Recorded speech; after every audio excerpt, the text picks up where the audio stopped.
Hey, what's up, Felicia? How you doing today? I'm doing fabulous. How you doing? I'm doing great. Well, thank you for inviting us in your home just to get a talk with you. I really appreciate that. Yeah, of course. So what you been up to, girl? Well, I just turned 30.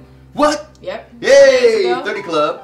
There you go. Welcome to the 30s. Welcome to the 30s. So I'm excited about that. Do you feel different being 30? Like yeah, they don't tell you that there's this little shift that happens. They don't tell you. No one warned me. Yeah, no one warned me that you feel it. There's a shift that happens.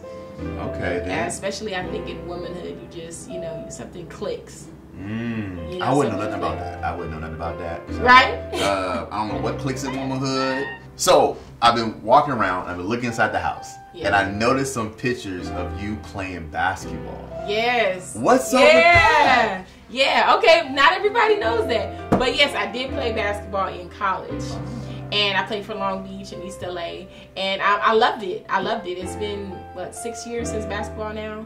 At that time, basketball was my life. I was a post player. Okay. But really, I was a forward. I just was tall.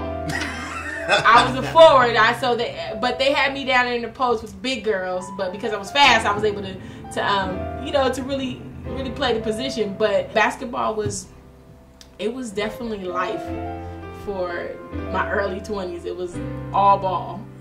Nothing but ball, huh? Nothing but you ball. and Spalding. Yep, me and Spalding. Basketball is very much a team sport. Yeah. And when it comes to writing poetry, I wouldn't say it's a team thing, but has there been times where you collab with other artists, making a poetry piece? Actually, it's interesting you mentioned that. I'm actually working on something right now. Okay. Yeah.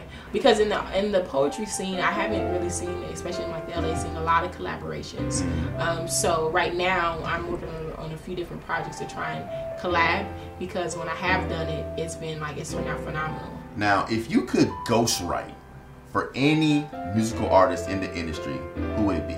It would have to be Emily Sandé. I would love to ghostwrite or collab with her. I would probably fan all the way out. Now, what's your favorite song by her? Selah, as well as Breathing Underwater. Just the title. That title is dope. Yeah, that is a dope title. Breathing Underwater. That just sounds like poetry in motion. She's like, right? That does, right? Oh, yeah.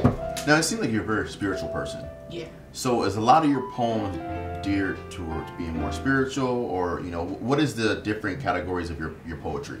And so I write about the things that upset me in the world. I write about the things that inspire me. I write about the things that I think we ignore. One thing that I love about your poetry pieces is just how much you bring it to life. Yeah. And I've had the honor to watch you in action do your poetry pieces. When people ask me, who's your favorite poet? I said, well, I got this girl. Her name is Felicia Cade, and she is a dope poet. I'm a fan. Like, you made me a fan of Felicia Cade's poetry. That's epic to me. Yeah. One thing I want to ask you is, how did you even get started writing poetry? So I work at Homeland Cultural Center.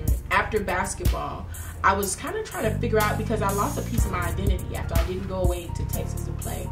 And I lost a piece of my identity. I'm like, who am I without this ball? What am I gonna do? So I'm at work, and there's a bunch of different classes we had, and there was this poetry class that started. I was like, that's interesting. So I go in there just to check it out, and the first poem I wrote was about wrinkles. It was like 4 lines, and the topic was wrinkles. I'm like, okay, I could do that, Yeah. But I didn't think nothing of it. And my writing teacher at the time, Linda Delmar, shout out to Linda Delmar, really took a liking to me and took her time in pulling out of me. And ever since those first few poems that I wrote in her class, stuff just started to come. Poems just started to come and pour out.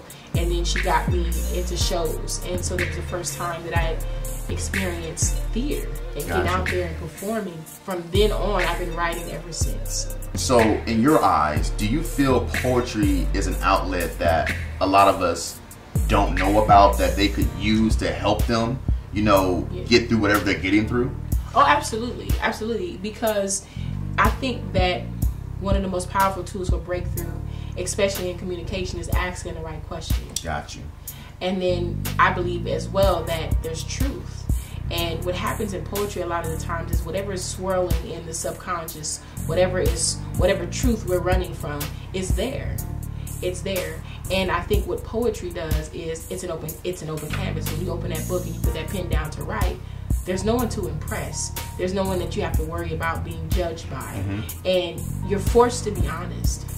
And you can't pre-think it. Because as you're writing, you can't think about how you, and the only time we do that is when we get around people. We think about how we're going to be perceived and things like that. And so it's like when you get down there in the writing, it's just you.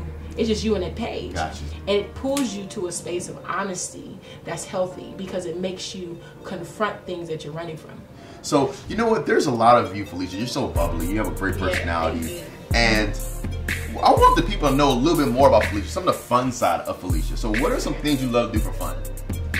Okay, so I just went paintballing for the first time, right? So I was a little nervous at first, but I ended up having a lot of fun. So I'm just now getting to a point now because the majority of my life I live pretty serious. And I think when people read my Instagram, they see these deep spiritual posts and stuff like that. They don't really know like I have a mad playful side. Where I'm like, I mean, I grew up with all boys.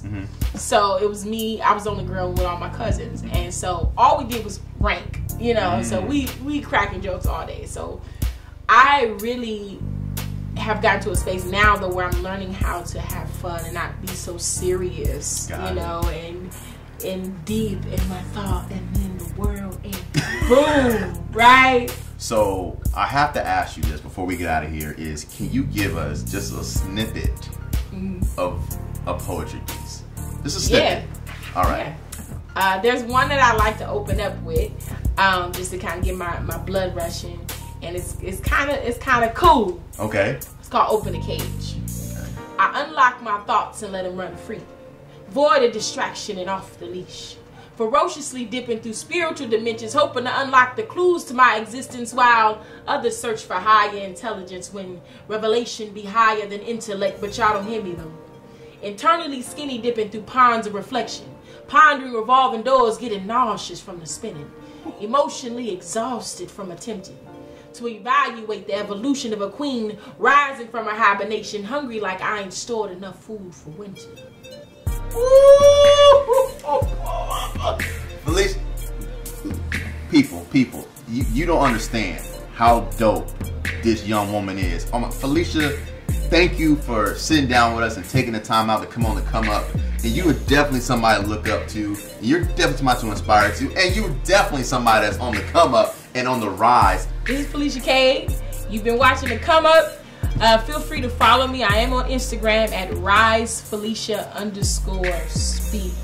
And on Instagram at Felicia Cade. That's FELICIACADE. All right, guys. Once again, see you later.